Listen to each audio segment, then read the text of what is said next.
Yeah, I mean, 5 weeks so exciting. All the work's already done. So, you try to have a good time, especially while cutting weight, because it's very easy to get cranky, especially for girls. So, How's the weight cut going? the weight cut's the same as always. I mean, it's always a tough weight cut, but it just takes a lot of discipline, and especially during fight week, and making sure I don't make any mistakes to make it harder on me.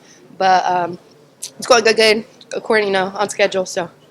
I can imagine it's not much fun trying to cut weight during Thanksgiving. Oh, absolutely not. But I'm already used to. I've been doing this for quite some time, and so I'm used to being away from family during the holidays. And usually after my fights is when we celebrate all the holidays that we've missed out. So it works out. So I'm gonna have my Thanksgiving dinner right after when I get back to the California.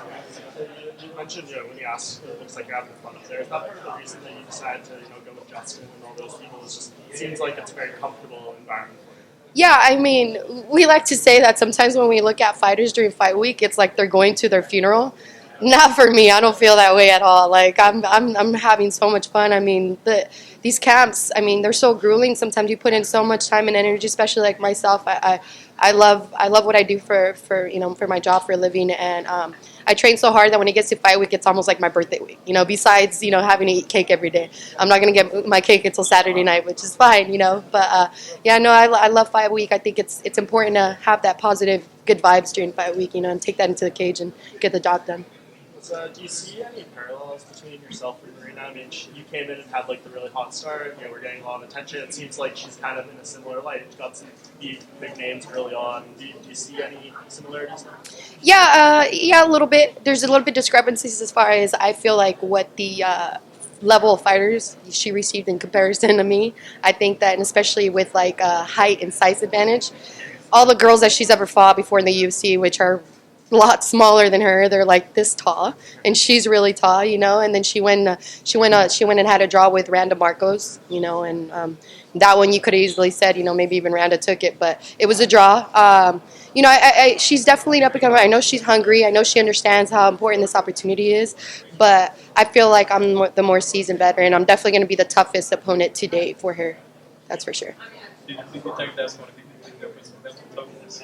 100%. I think my mentality and just my experience, my grittiness, like they can't stop me. I mean, even the one loss that I have, okay, yeah, she's 12-0, she's undefeated, but like I made in one, and my only loss was against the former world champion Carla Esparza, and at that, some might say that it could have gone the other way. So it was a very close decision.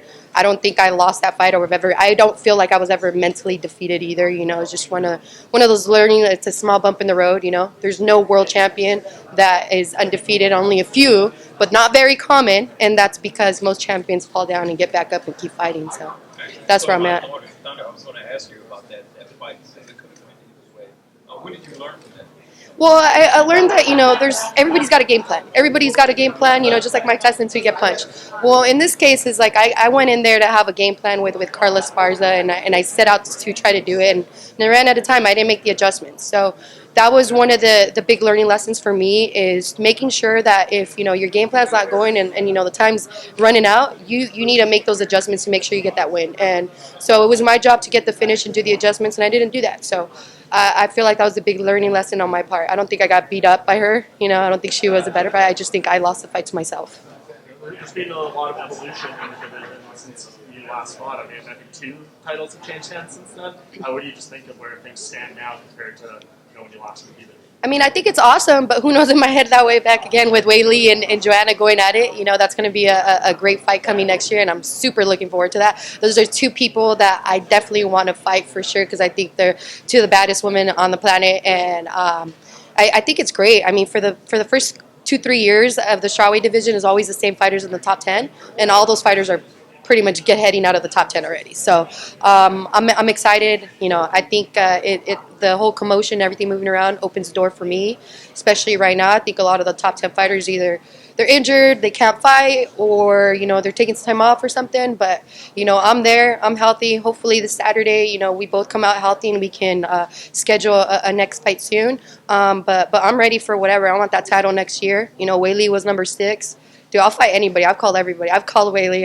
You can ask all the matchmakers. I don't care. I'll fight. I want to fight the best.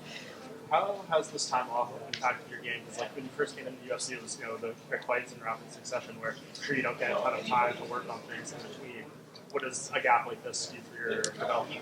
Well, I didn't like it very much at all. You know, it was very depressing for me because, like I said, I love doing this. This is my passion, and like when they take that away from me and I had no control of it, which first is like dealing only one fight a year, and this year only twice because of injuries. It really sucks, but it's one of those things where it's a blessing in disguise, and it's good for me because otherwise I'll run myself to the ground. I'm the type of person that you have to kick out of the gym, or I will just keep going and going. So I think it did me good, not only just allowing a lot of the injuries to heal up, but also mentally. I feel like I grew a lot, and I also, one of the things that I ended up doing for this fight camp, I went to Thailand, and I never went to Thailand before, and I was there for almost 9 weeks, and I can tell you it's like definitely like a life-changing experience, and I just feel like I'm on a whole different level. Like I just feel the maturity from when I first started. When I first started, I was like, man, on fire, just going, and then it went down. So I kind of got to see a little bit of everything. First they love you, then they don't like you, and they don't know you, and then they want to know you. So it's it's a part of it. It's a big learning lesson, but I'm extremely grateful, and I'm very, very happy to be here. Hey, it's okay.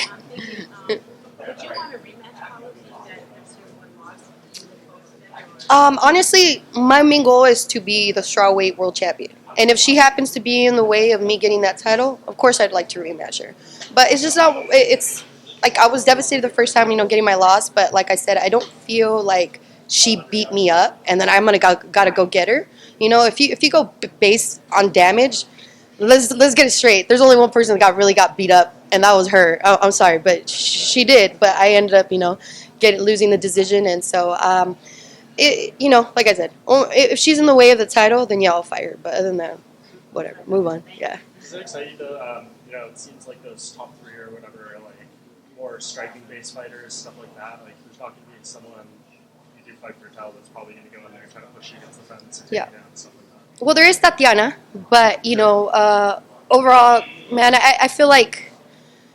People have yet to see. A lot of people, I do have a really very, very strong ground game. And so usually that's why I'm able to dominate so good against other women. But, man, I train so hard. I feel like I'm a well-rounded fighter. There's a lot of things that I do in training that I feel are yet to come out. And I feel like the more I fight, the more comfortable and more of those things are going to come out. And eventually people are not going to say, hey, that's Cynthia Calvillo, the, jiu-jitsu fighter. That's going to be Cynthia Calvillo, the baddest woman on the planet. So, yeah.